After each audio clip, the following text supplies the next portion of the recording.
Hello, listeners, and welcome back. This is episode number 85 of eBay the Right Way. Today's date is November 2nd, 2022. Today's guest is Carlos, who has burst on the scene of the $100 supersize sales thread.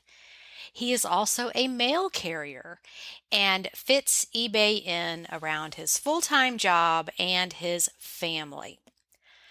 Before we get started, I have an important announcement, and I apologize if this does not apply to you, but it's kind of a serious thing. um, Communication to my premium library students has been crippled due to some tech issues on Teachable.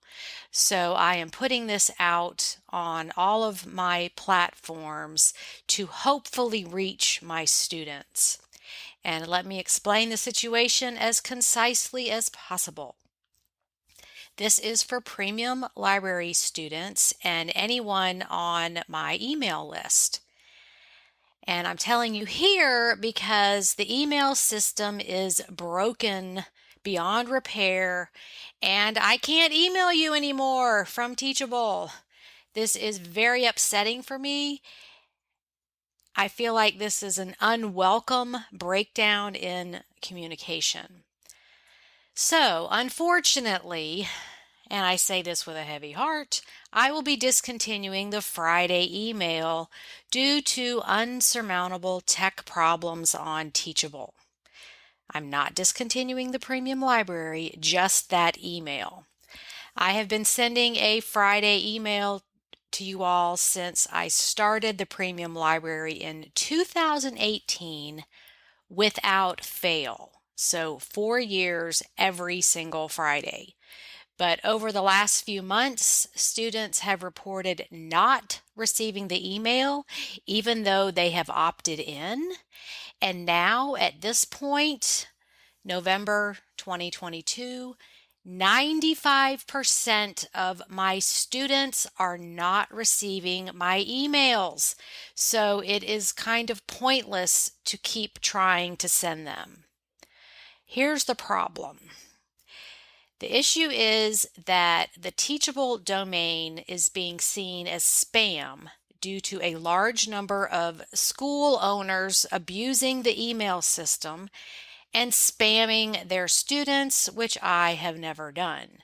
So basically, people are going to Teachable, setting up maybe even a fake school just to build their email list, and then incessantly spamming those people, which they're not supposed to do. So email servers are now seeing any email from Teachable as malicious. This is a case of the corrupt actions of a few affecting the entire platform. And I completely understand that discontinuing the Friday email will be disappointing to my students because you guys are opening and reading the email. I can see that on my end. But sadly, this is beyond my control and is very frustrating for me as this situation continues to deteriorate. I have been fighting this battle for months, trying to figure out how to make it work. I have been on the phone with Teachable. I've done Zoom calls, chat conversations, every way I can. And it just cannot be resolved. So it's time for me to move on and put my energy into making more content rather than fighting a bureaucracy where I cannot make progress. I hope you hear the frustration in my voice. And we all know how tech things like this can be a real time suck and a morale killer. And honestly, make you feel like your head is going to explode. And you look up and 2 hours have gone by and nothing has been accomplished. And you think, I could have done so many things with that time I can never get back. So the solution is I encourage you to refer to the monthly updates page for new content as this is updated weekly. The monthly updates page is like a bulletin board where I post all the content for the month with links to those lessons. So you can check in anytime you want and see what's new. And make sure to scroll down on that page for my on-camera bulletins and check-ins that happen every other week. You can always use the index to find topics alphabetically, and you are always welcome to email me directly with your questions, as your membership, even the free trial, comes with unlimited email support. So I will continue to make quick announcements on both my podcasts and YouTube videos about new weekly content as a reminder for premium students to check in, just as I have been doing in that email. And I want you to know that I'm here for you, and I do not like this change, but we can work through it and stay connected. And I do apologize for this change, but I have done everything in my power to fix it, and it's just become an impossible situation. So, as of today, the Premium Library has 545 videos with 145 hours of content. Here is a quick recap of what was added in October, a total of 2 hours of content. There is a lesson in the collectibles section about a very important person in American history. And this lesson does not do this person justice, but in the interest of time, I had to condense it so that it didn't go on for hours and hours. So there's that. And there's another lesson in the collectibles section about an item which I finally found, which was the inspiration for the lesson. And I've been seeing people post that on the Money Making Mondays for years, and finally found it. There is a 60-minute podcast style tutorial with 16 steps you can take right now to improve holiday selling. This comes with a printable tip sheet, so you can print it out and check it off as you work through the steps. And this has been around for a while, but I did update it for 2022 because, as you know, things just keep changing. So that is freshly updated for you.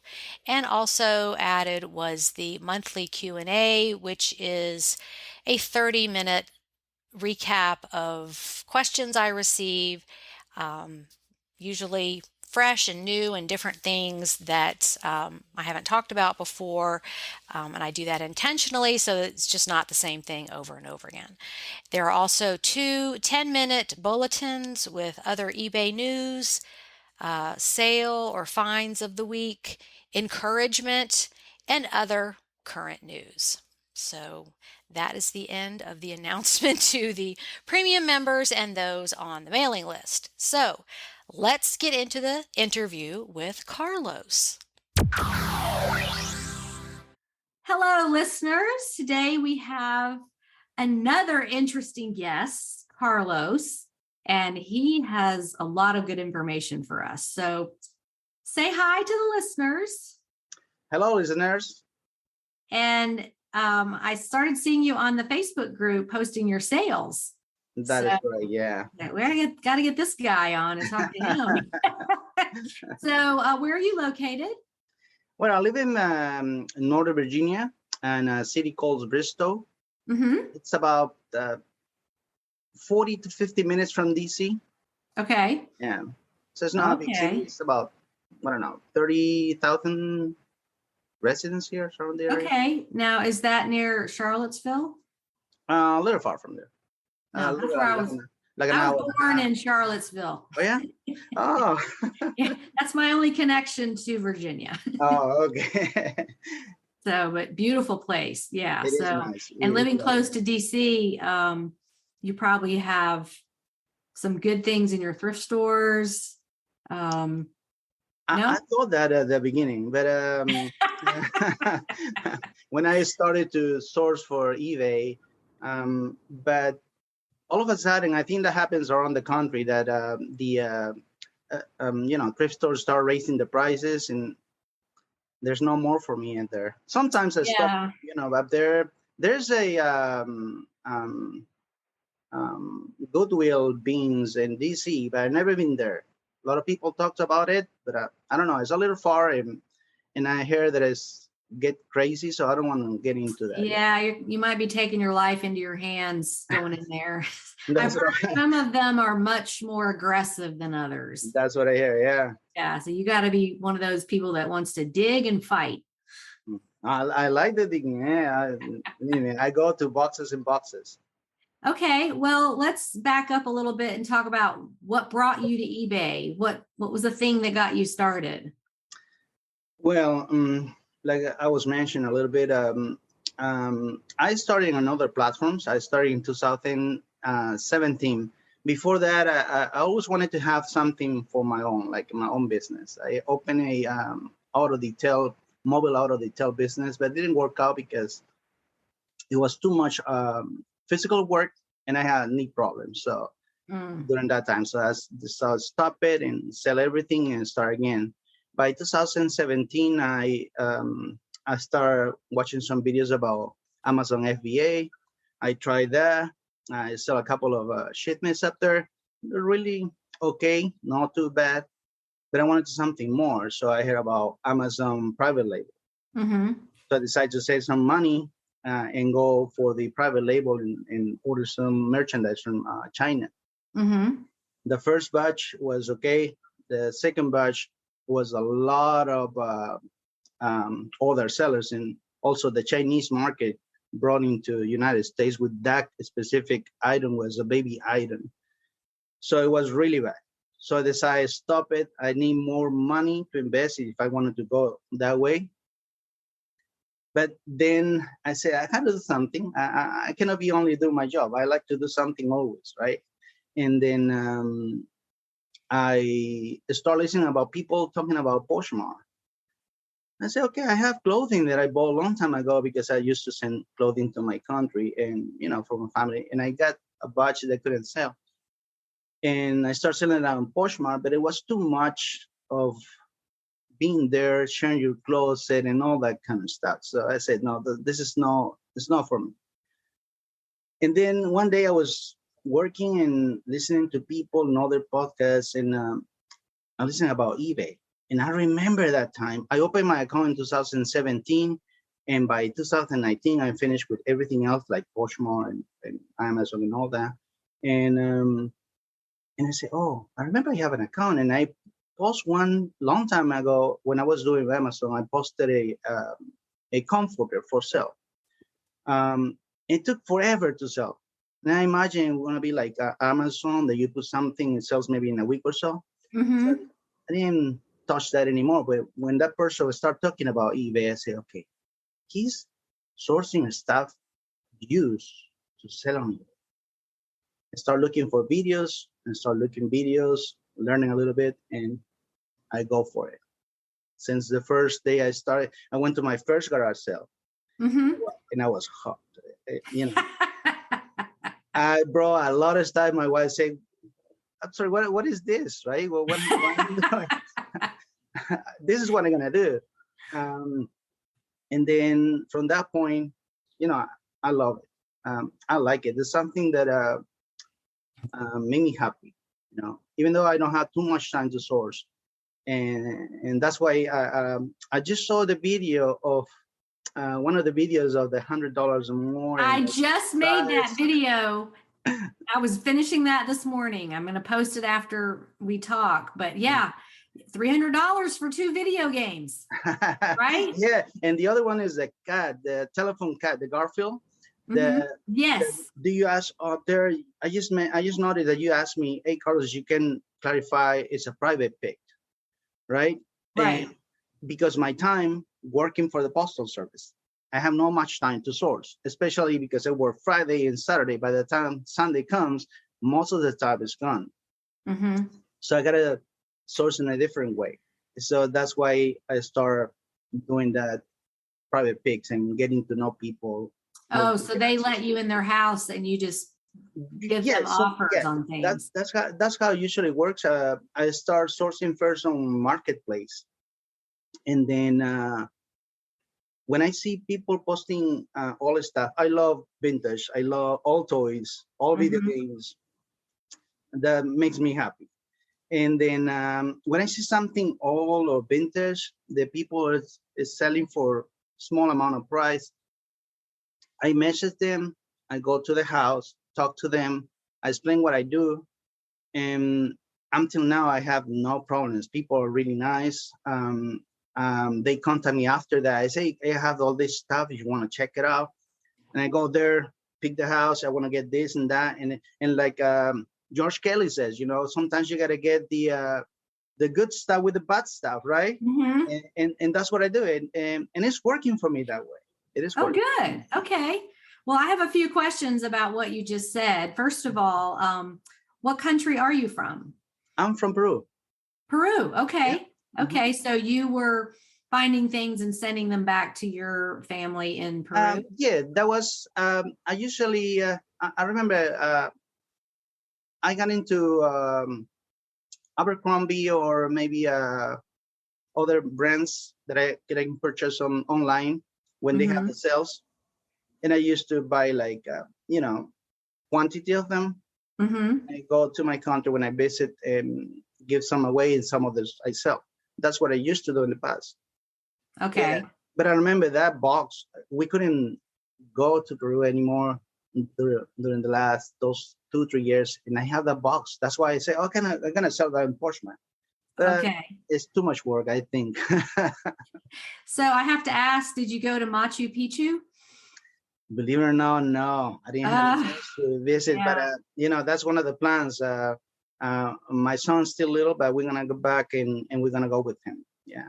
Definitely. Yeah, that's on my list of places to visit sometime when traveling is better. It's better. That's right. There's too much restriction, especially for South America and Central America countries.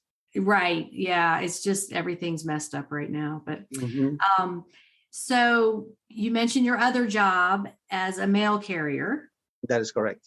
Okay. So we had a little chat before we started recording, and we think if Carlos wants to, maybe we bring him back on in a couple of months and answer your questions about USPS as best as he can, to the best of his ability, because he's just a mail carrier. He's not in charge of the post office. Yeah. You don't have the power to change anything. You just know what's going on. So, I've got like a bunch of questions about that. So I think we should do that on a separate episode because, people do have a lot of questions. So that will be anyway, that's a hard job. And I bet you get some kind of brutal winter days up there in Virginia. At the beginning was really hard. I remember my days working, when you start, it's difficult because you got to kind of show that you can do the job, right? So they give you a little bit the hardest places or the harder hours. And I remember I was walking on the street, delivering the mail, maybe about until 8 p.m. rain. Oh. Yeah. So it was hard. But then when you become a regular, you decide what route you're going to do. And I was lucky to get one on my office, the only city route that is 95% driving to neighborhoods. So that was pretty cool. Okay. Because I mentioned that I have some knee problems. So I was thinking at the beginning, I don't think because my knees start hurting me and say, I don't want to be able to do this job anymore. But I was lucky to become a regular and choose that route that was available. And it was 95%, I think, mainly driving. I'm happy with it. Good. And then back to Amazon private label. For people who don't know what that is, you basically find a product and you make up your own label to put it on there, and then you put it out there to sell it. But that is challenging because people don't know what your product is because you just you just invented it. Like maybe you're selling some kind of health and beauty line and you put your own name on it, and people haven't heard of that before. So that's one of the things that works well when you're not doing private label is everybody knows what Ralph Lauren is. Everybody knows what Ray Dunn is. You don't have to find customers because they're already out there and they already know your product. So I'm curious what you sold under private. It was portable diaper changing pad. Oh, okay. Yeah, well, very practical. Yeah, and because my son was born, so I was thinking about those kind of things to help people. Because we got a challenge to go with my son outside, and where we're gonna change it, right? Right. Yeah. So I decided to start looking for those kind of items, and I listened to different people who were successful in Amazon private label, and did all overnight communication with China, because that's the only time they then they can talk to you, right, by Skype or other sorts of.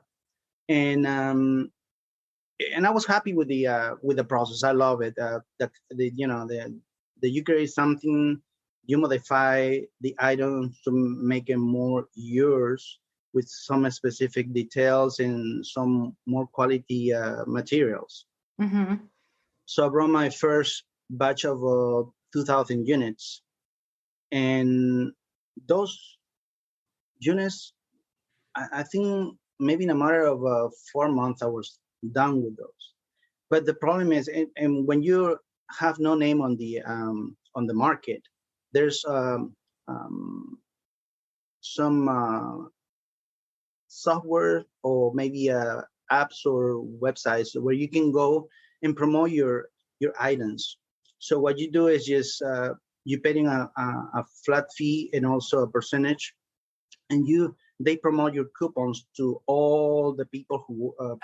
buy on Amazon. So for example, if your item is normally $20, but you want to give them a coupon of 90% for the first week to start getting traction on the sales algorithm on Amazon, that's what you do. You decide how many coupons you're gonna get away, how many per day, because usually at that moment, I don't know how it is right now, but at that moment it was between, my first competitor was selling about 15 to 20 units per day. So I wanted to match that velocity of sales in order to rank on the first page. And I did for the first part. So I was happy with that. But the problem is, I didn't get in consideration the Chinese New Year. I didn't know anything about it.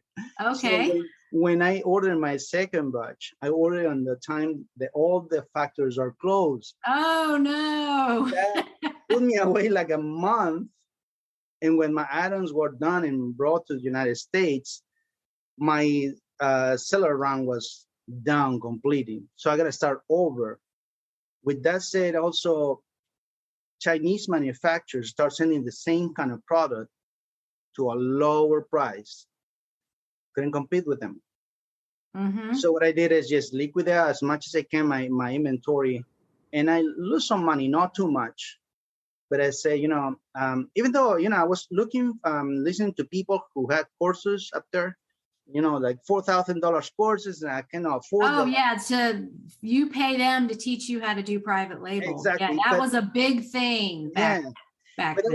I was lucky because one day I was listening to one of them, and like I was doing back in the day, and he mentioned he's gonna give away a course, and I said, just put a comment and leave it up there, right? I didn't thought that I'm gonna win that course, the $4,000. And what I did after 1 week, I was listening to the YouTube video, and say the winner of the course is Carlos Chavez. And I said, what? Okay, that's perfect. That's perfect. So I start, look at the course. A lot of good things he said. A lot of things I knew already. But a lot of good things and tactics that he showed me. But and I understand why I wasn't able to scale the business, right? Because you got to be able to be ready at the moment you start selling to order the new batch and also order new products, not only one. Yeah, private label is tough because you have to, as soon as you figure something out, you have all these competitors. Yeah. Because maybe they're watching you. Maybe they just contacted the same suppliers, whatever it is. And then you got to figure out something else. And that's Amazon in general, really, if you're doing like retail arbitrage or anything. Yeah. It's that constant, you got to keep figuring out the next thing. And so that's why I went back to eBay, because I kind of had a tough experience on Amazon. And I missed the whole looking for those unusual items, the vintage items. And because, they're only going to get more vintage. In fact, this morning I sold a pair of women's vintage underwear, like they're red with ruffles all over them. And when I saw those, and they have the union label, so it means it's vintage. It was made decades ago. And I was like, oh yeah, somebody's going to buy this. And they were less than $1 at a thrift store. And I put them on auction because I didn't know. It was a brand that I couldn't find anything on in any information. And they just sold for a full price of $70. Yeah. And like, you can't do that on Amazon with products that 20, 30, 100 other sellers have. You can't do that. And even if they didn't sell right away, that's okay. Somebody's going to want them at some point. There's no more of those being made. They're vintage, they're collectible, all that stuff. And so while there was a lot of hype on the internet from maybe 2013 to 2018 about Amazon is the place to be. You have to be selling there and do an FBA, which is fulfilled by Amazon, and all that stuff.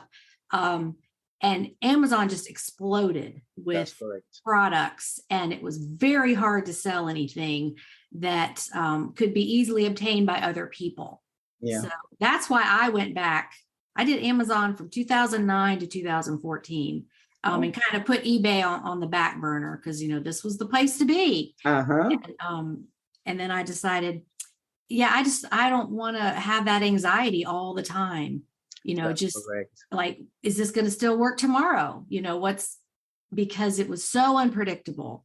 And, eBay's more like, oh, it's vintage. You have the items people want, and just, they will eventually sell. There's no more being made, and they're collectible. And so I had to change my whole business thinking back. That's right. Not too many of those items, Right, exactly. So, I feel you when you say that the private label was tough, because it's a great idea, but people don't know you. They don't know your product. They don't know your brand name. And you have a disadvantage going up against, the big companies, Fisher Price, Gerber, and all those that have an established brand. Yeah. And also the returns policy is killing. I remember I stopped selling maybe, for example, today, and I still get returns after like 3 or 4 months after I'm done with that. So it is crazy. People returning the items after 4 months, and Amazon just says, give the money. That's it. Yeah. And I think the Amazon business model is a different kind of business than the eBay business model. There's not as much treasure hunting. You could still sell anything you want pretty much on Amazon, but books and all those kinds of things, it's a different kind of business model. And it's very fast paced. They change the rules all the time. They came up with this, I don't know if they still have the Christmas return policy, but something about, this was a few years ago, where if you bought an item from, I think it was November 1st through January something, if you bought an item in that time frame, then the buyer would have 90 days to return it. Not 30, but 90. And that's when a lot of people left. It's like, I'm not doing that, No. because then you have that, I call it the hot toy craze, where, there's some big hot toy out. The stores can't keep up with demand. So the parents order it on Amazon. It's delivered. The kid gets to open it on Christmas morning. Yay, I got my gun or whatever it is. And then supply catches up with demand, and the parents would take that item, or they would return it to Amazon and then go to Walmart or Target or whatever and buy it at a lower price. That's right. They'd pay $100 for this dumb water gun for Christmas, and it, in January, it's in the stores for $25. So you get all of these returns, these hot toy returns, because the parents figured out the system. And it's not just for toys. Yeah, it's for all kinds of items. So it's just get one, so whoever can open it on Christmas morning, and then we'll do a switch out later. That's right. That's what a lot of people call January returnery, right? Yeah, returnuary. Exactly. Yeah. Yeah. So after going through all, and it's like you wake up and you're like, no, not 4 returns. Oh my gosh. Yeah. And so that's why I am so all about selling things that don't get returned. That's like right. Yeah. the collectible stuffed animals and vintage underwear, whatever it is. Like, you're not going to find this anywhere else. So focus on things that don't get returned, because that is such a confidence buster. Like, I got to start over. That's correct. Yeah, it was hard. But it was a good learning experience. I learned a lot, and I was able to transfer a little bit of that to eBay, which I do part-time only, because my work doesn't allow me to spend much time on it. So, yeah. At the beginning, I started going to garage sales. I tried to catch up garage sales from 7 to 8 a.m.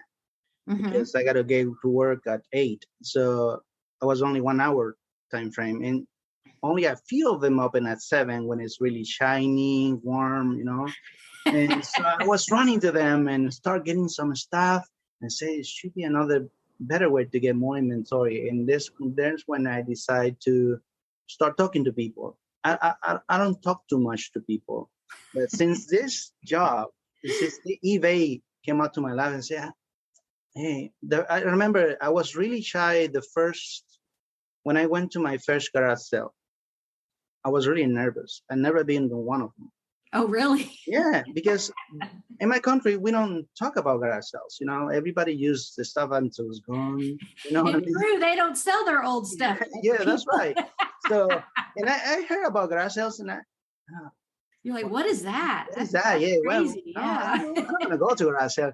But that day, I remember I went there, and I got a couple of tennis rackets and some vintage trucker hats for 50 cents, for $1, and I was hooked. I was happy. I started the trucker hats. Yeah. That's a great item. Doesn't take up much room. Easy to ship. Yep. And so a couple of bobbleheads, and I start posting, and I was ready. Since that day, I believe I got more confident talking to people. So I started looking at Marketplace, because I had some time to look at Marketplace on my break time. Okay. Yeah, and when people start posting things like I was, that I think there could be good sellers on eBay, so I start chatting with them. First I send the offer, what they asking for, and I start a conversation. And when I go to pick up the item, I start explaining what I do, and if by any chance they have any other stuff like toys or old video games or things like that. And it's working out, because I have a couple of referrals from those people, and also did my business cards. That's what I was going to ask you. Is do you have a card that you give out? Yeah, I have the colors are a little I don't know. Oh, I love that. La Cosa treasure hunting. Yeah.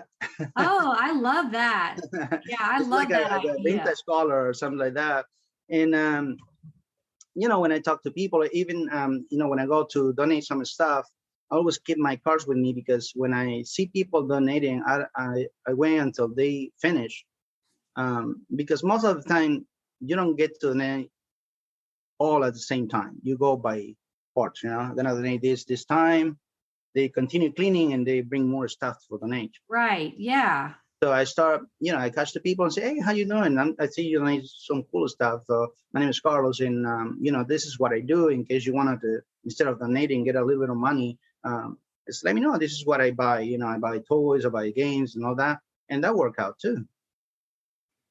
Okay, so I have to ask, when you're on your mail route and you're just driving around delivering the mail, and you see a garage sale, oh, I can't stop, I'm working. So do you go back later? Yeah, basically, when you do your route, you do it every single day, so you get to know the people. Yeah, absolutely. So that happens, the first house I remember, like 3 years ago, I believe, a person started putting stuff outside before the trash day comes, and it says free. I said, oh, free.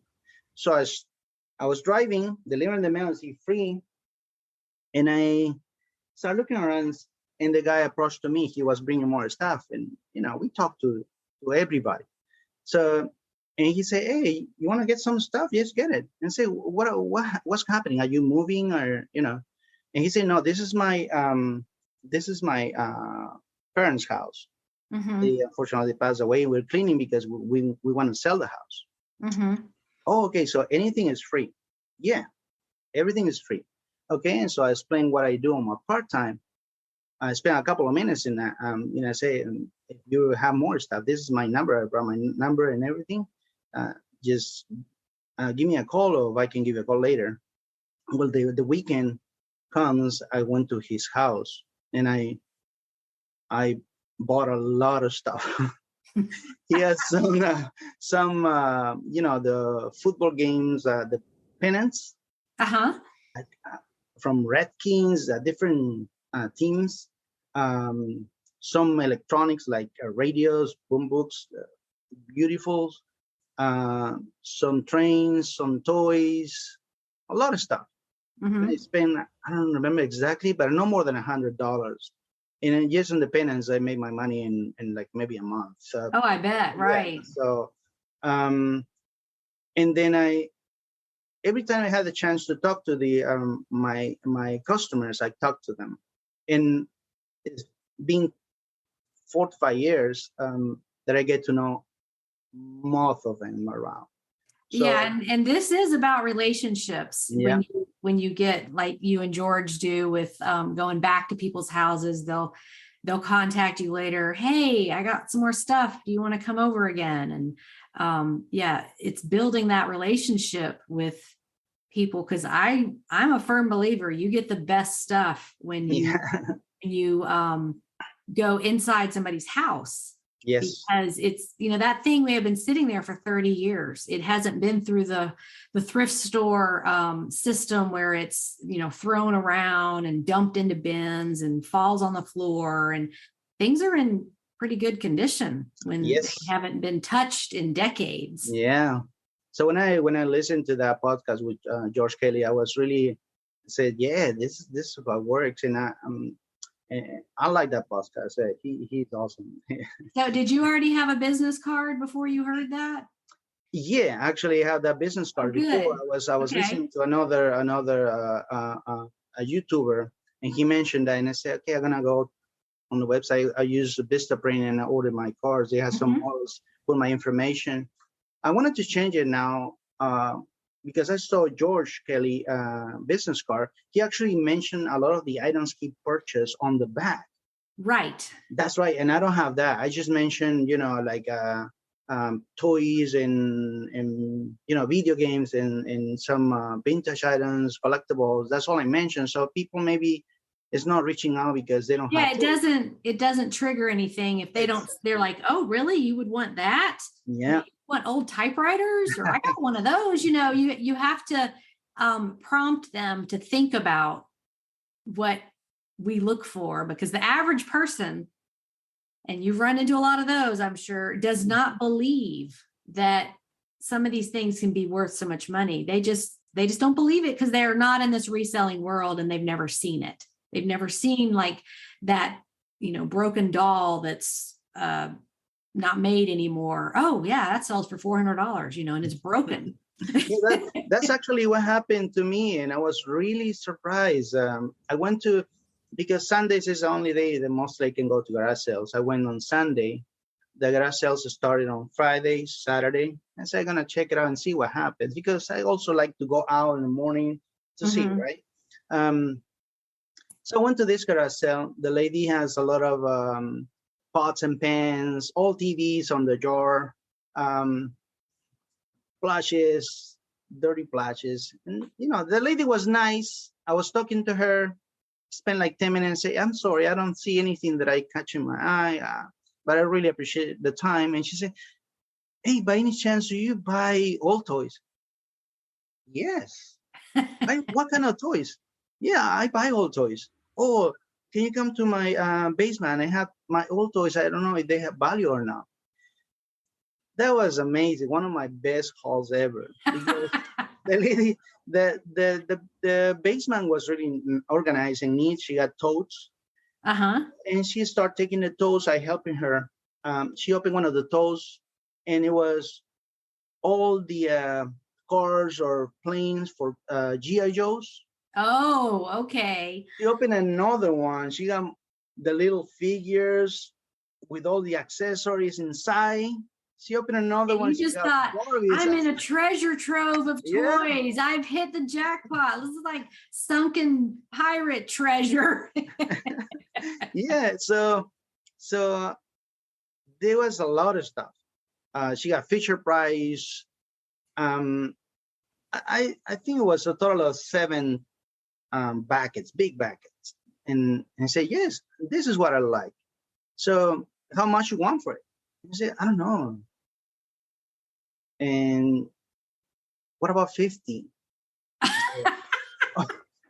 No, I'm sorry. You don't understand. This is for me. This has value.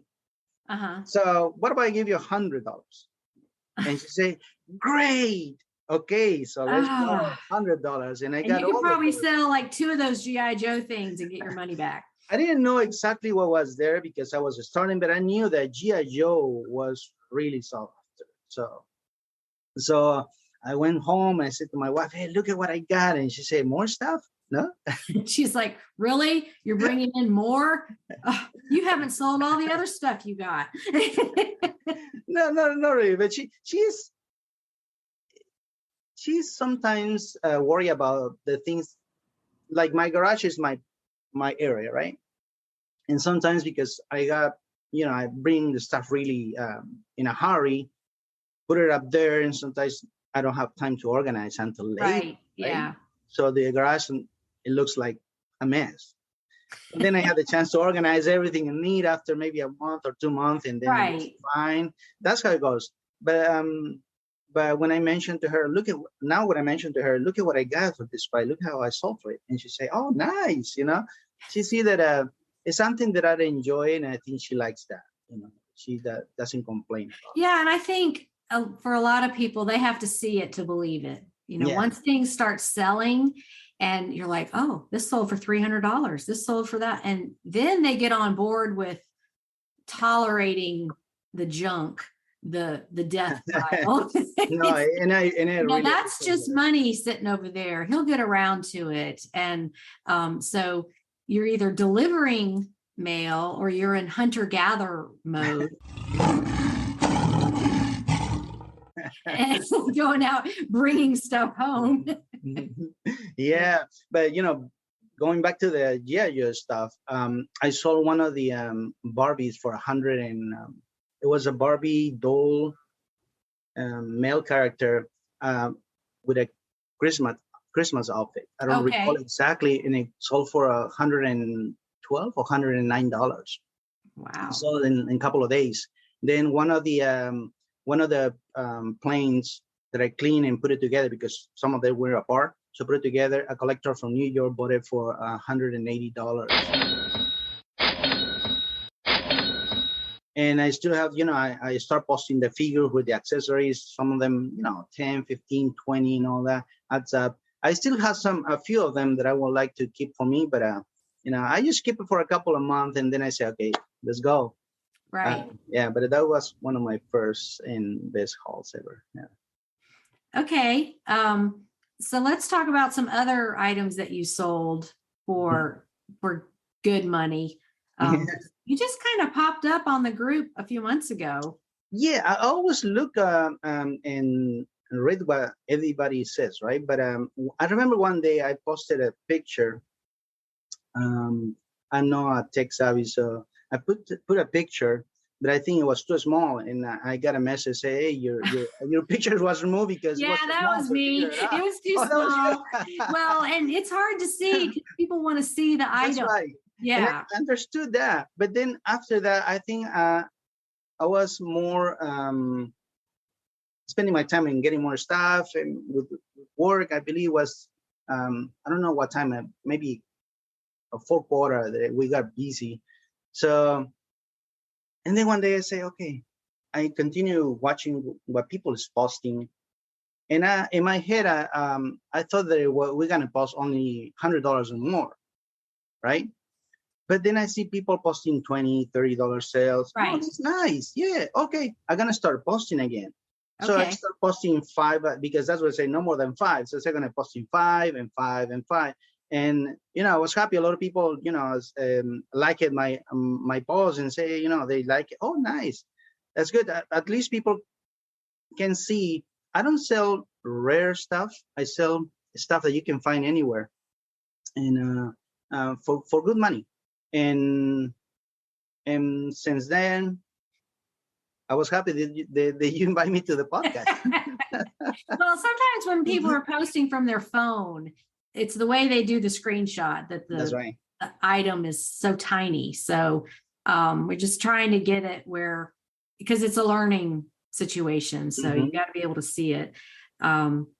But yeah, there's 2 different threads. The regular Money Making Monday is anything. And then there's the $100 one. Yeah. And I think a lot of people feel that the $100 items are unattainable.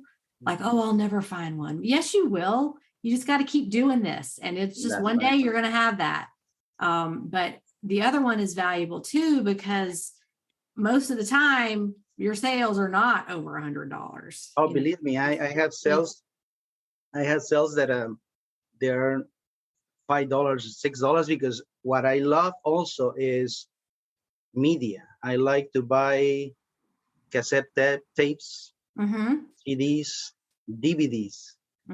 But I was lucky to find cassette tapes in mint condition and DVDs and CDs sealed and in good quantities.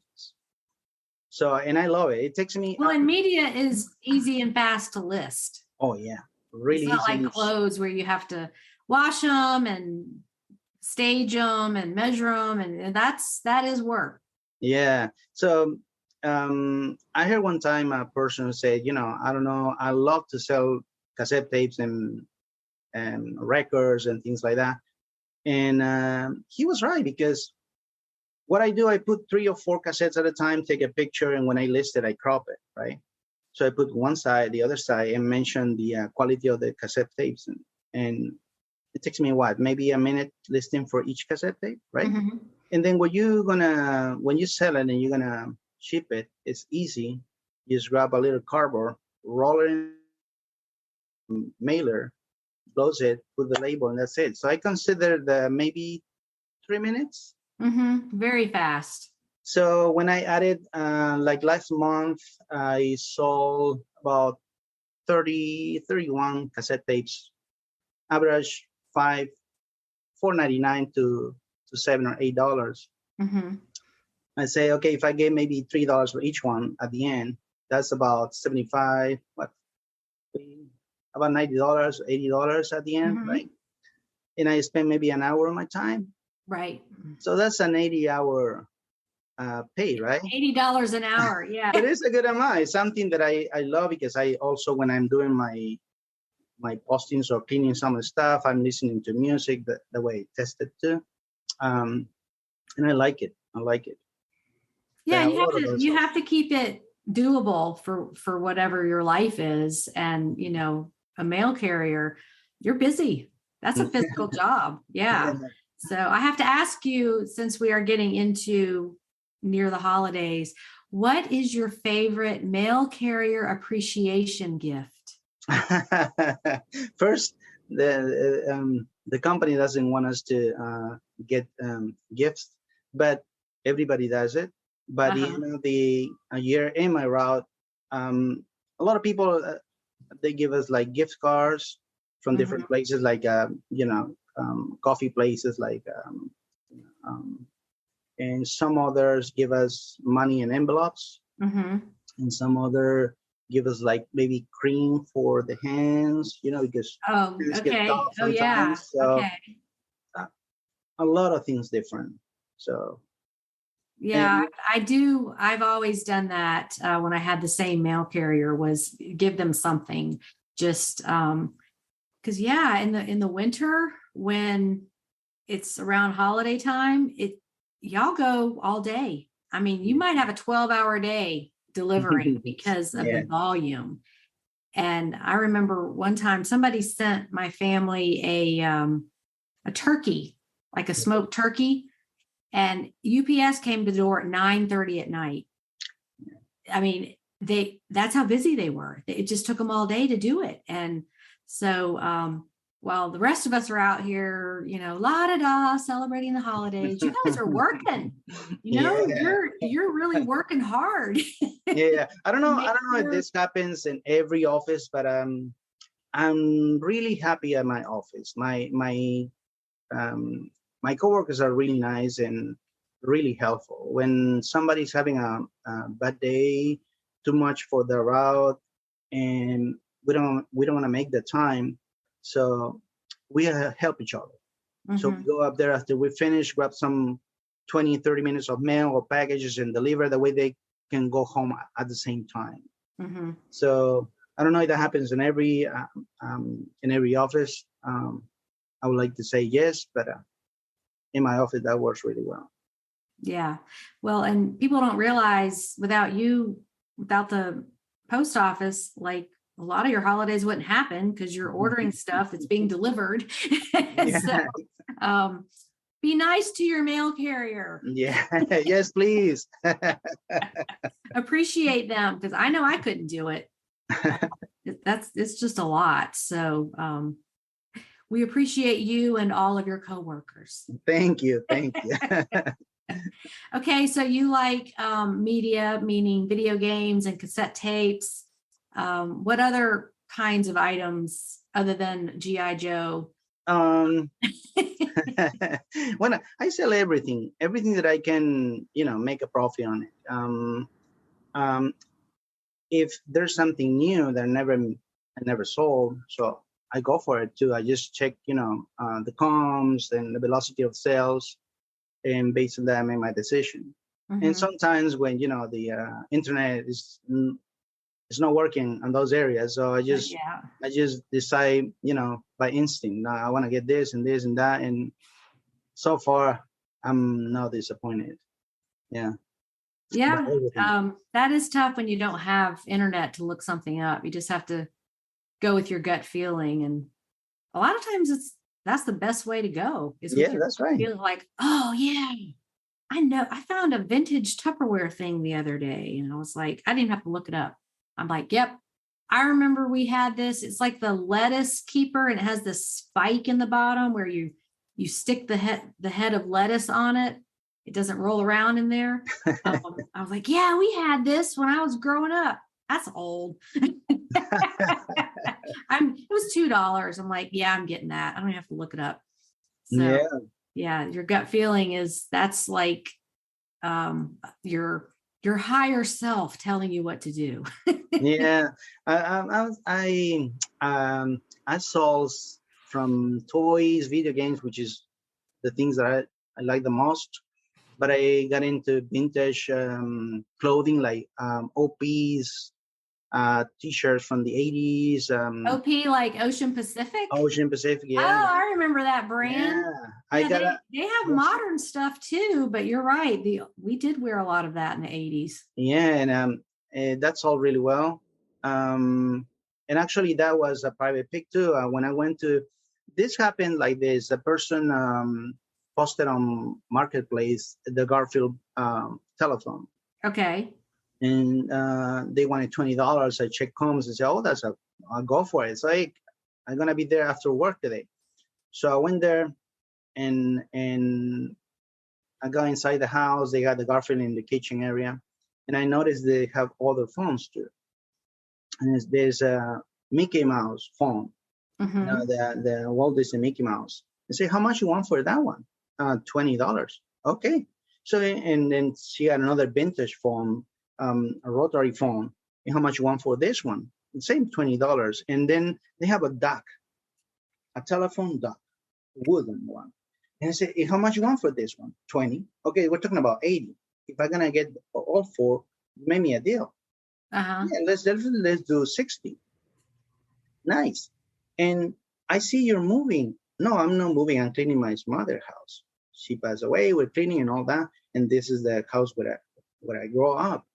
Oh, look at this is what I do. I explain myself and say, "If you want me to, I can go around the house, pick stuff that I like, and yes, let's do that." So I went around the house, and then when I was looking on, I think it was his veteran. That looked like their parents, or his parents, never touched it after they left, because all the teachers from concerts, Rolling Stones,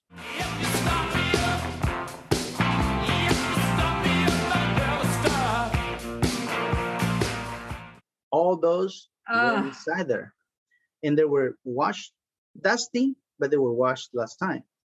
And say, "Can I get those?" Yeah, get whatever you want. So those are just hanging in the closet? And some were folded and some were hanging. Okay. Yeah. And so I start grabbing stuff, and at the end, "How much you want for it? For the shirts?" And you say, maybe $1. That works for me. So I start piling up shirts, and some hoodies, some colored t-shirts from Ocean Pacific. And then I got a bunch of stuff. And my last stop in one of the rooms, I saw, and I put this on the $100, a radio, I don't recall if it's Angel, the one that appears on Stranger Things. Oh, I keep hearing about that. All these props, Stranger Things. Yeah. And I say, "Oh, look at that. That's beautiful. How much you want for it?" "Oh, give me $10. And I didn't know about that radio. I like it because it was old. It was mint condition. And I say, okay, if it doesn't go for much, I'm going to keep it for me, for my basement, for my garage. So I grab that, pay the person, and say, "Are you going to be selling more stuff?" "Yeah. Today is a little late, so maybe if you can want to stop by, maybe during the weekend, we could do something else." "Yeah, that's perfect. I will do that." So when I got home, I started researching the teachers, and I saw only one of the. I spent like about $90 to $100 on that. Okay. And the Rolling Stone t-shirt sold for about 70 something. Only one of them. And I'm telling you, I have like maybe a total of 40 to 45 t-shirts. And I still have some stuff that I got to post from that haul, but it was really nice. Then when I get back, I got the Atari, and I put some of the Atari sales tools up there, because at the end, each game cost me about $1, plus 2 consoles in really nice condition with the box and everything inside. So I'm keeping the Atari because that's for my age. So you're talking about the Atari, ATARI, from the 80s, like the 2600, yeah. The older console. So you had the console unit and games. Yeah, I have about 37 games, all with boxes and manuals and everything inside. Oh, wow. And I got all that out for $50. And is all that listed? I list all of the games, and but the consoles I wanted to keep. I have the junior and I have the regular one. So I'm thinking I'm selling the regular one because it has the box and everything, and keeping the junior for myself and testing games when I get them. Right, testing. Okay, yeah. I remember we got an Atari when I was like 12 or 13, and there's 4 kids in my family, so we had to fight over who was going to play. And we just would stay up all night playing these dumb games. Like there was one with a circus clown or something Oh jumping yeah, on the circus, Atari circus. Yeah, I was like, I like that one. And then we had one called Stampede, which you're trying to rope the cattle. I mean, by today's standards, those games are pretty dumb, asteroids and Pac-Man, but that was the beginning of video games. That's how it started. Pong was super boring, but you could play. Yeah, that's right. I remember when that happens on the 80s. So I was back in my country, and we didn't have the means to buy the Atari. It was expensive. So one of my friends has it, and I think that's what brings back memories. That I didn't have it at the time, and I was able to, because I found it in different places, but in rough condition. This one really nice condition. So that's why when it says give me $50 for everything, and say okay, you could get your money out fast. Run out before you change your mind. Yeah. Well, that's great. So how many items do you have listed? At the moment, I have 612, 310, something like that. That's a lot. Okay. Yeah. And you have a pile that you haven't listed because everybody does. Yeah, I consider my pile about 300 to 400 items. But there are small items. For example, one time I got a collection. I said a collection. I don't know if it was a collection, but I went to a hoarder's house. That's how they advertise a house. And I went to the attic, and with my brother-in-law came to visit us. And I found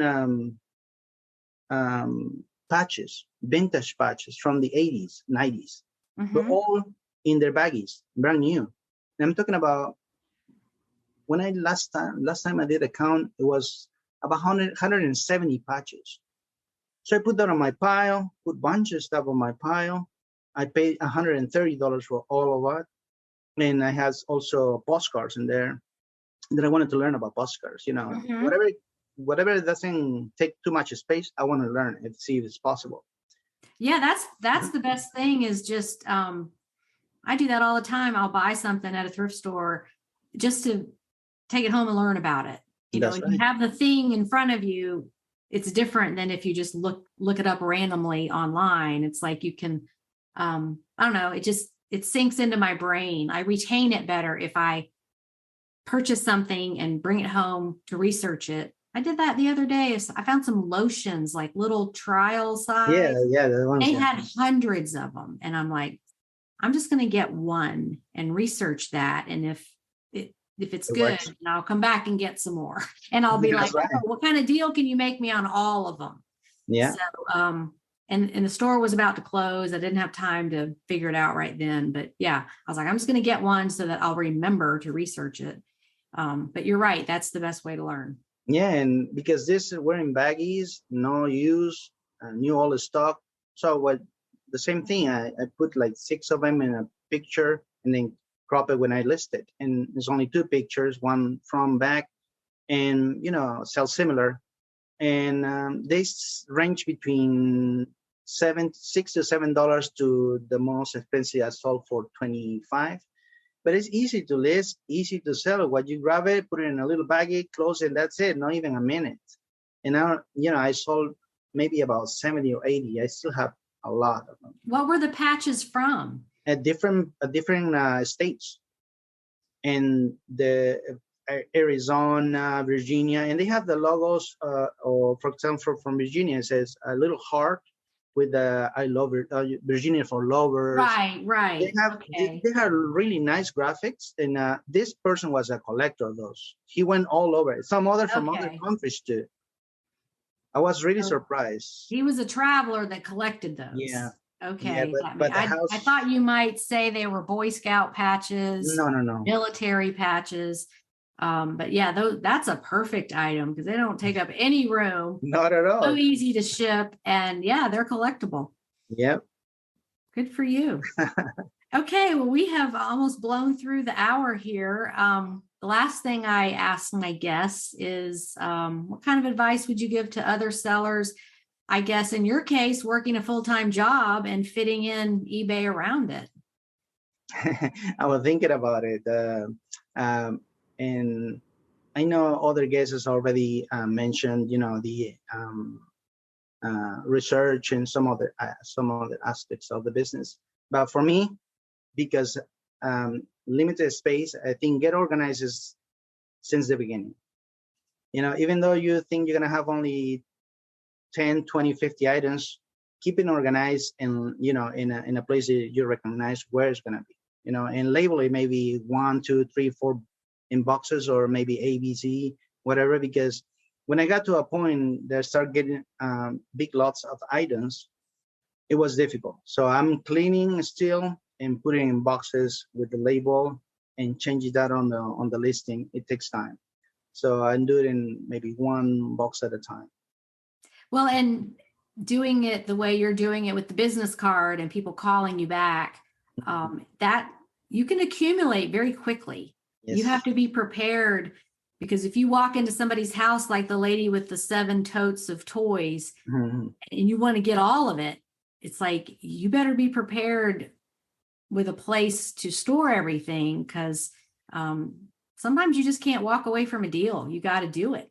That's right. Yeah, you have to do it. And like George says, you got to take the good with bad. And I remember I did my because I have a lot of stuff in my garage, and the community started doing a jar sale after the COVID. And so I put mine on Saturday. In Saturday or Saturday. Yeah.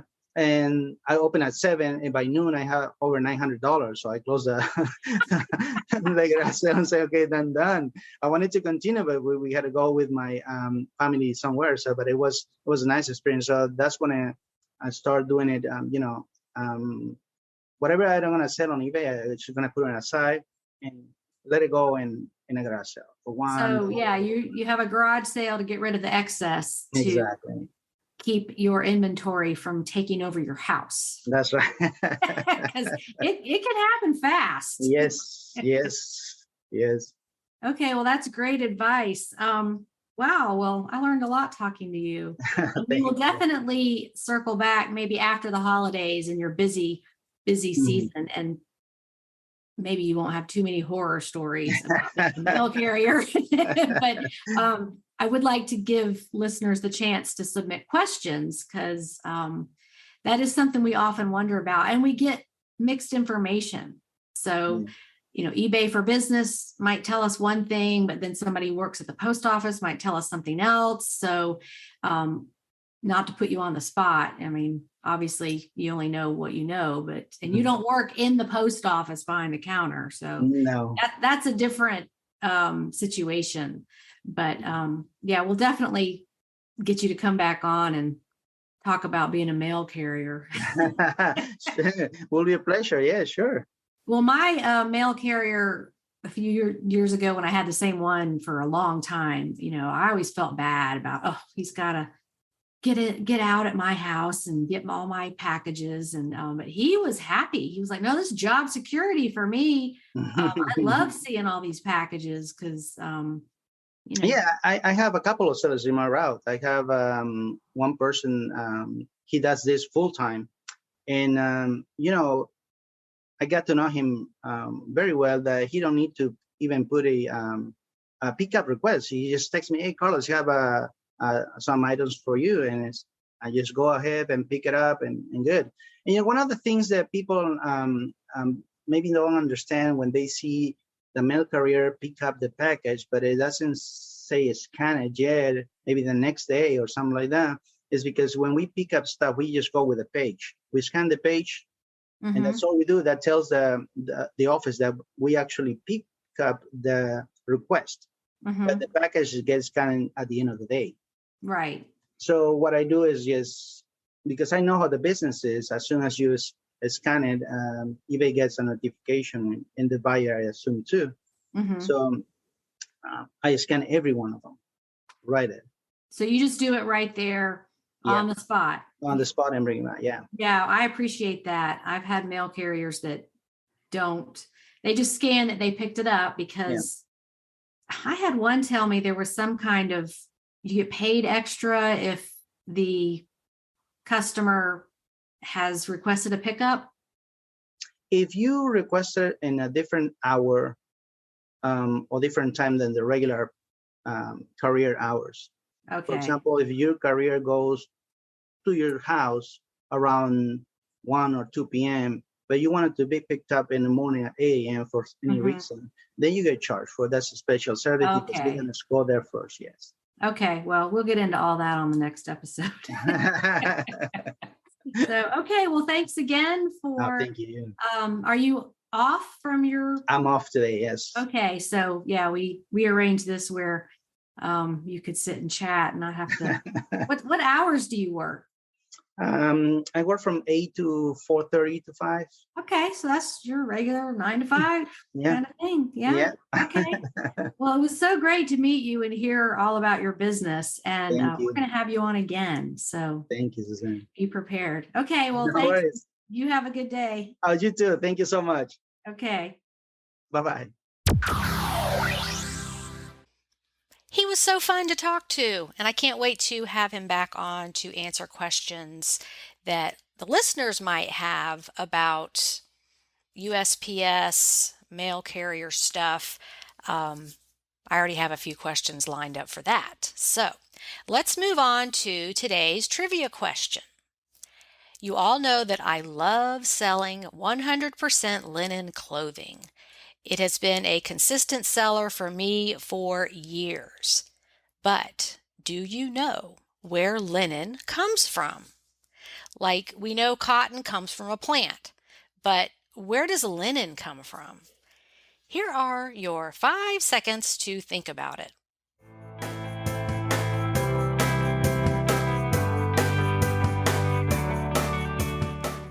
Okay. Linen is the most ancient of fabrics with a rich and romantic heritage.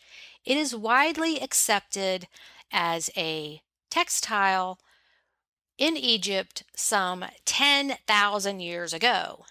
But there is evidence found in prehistoric caves in Georgia, meaning the country of Georgia, not the state, that suggests it might have been used as a textile 36,000 years ago. Linen is made from fibers sourced from the stems of flax plants. Flax fibers are very strong, up to 3 times stronger than cotton, due to their crystalline structure. This structure transforms into a linen fabric that is strong and durable. Now, you've heard of flax seeds and flaxseed oil. Those are the little seeds on the top of the plant like you would see on wheat. It has a stalk and then it goes to seed when it's mature enough and all those seeds appear on top. But now you know that the linen fabric comes from the stalks or stems of the flax plant. A little history lesson there. So now you know that. Okay, next week my guest is Becky, a Southern girl like me. You may remember seeing her egg timer featured in the $100 supersize sales video on September 19th, 2022. She has recently become a snowbird moving to Arizona. So be sure to tune in next week to meet Becky. Thank you all again for spending the last hour listening to my podcast. I appreciate all of you out there. Okay, now go make it a fun day on eBay. Bye for now.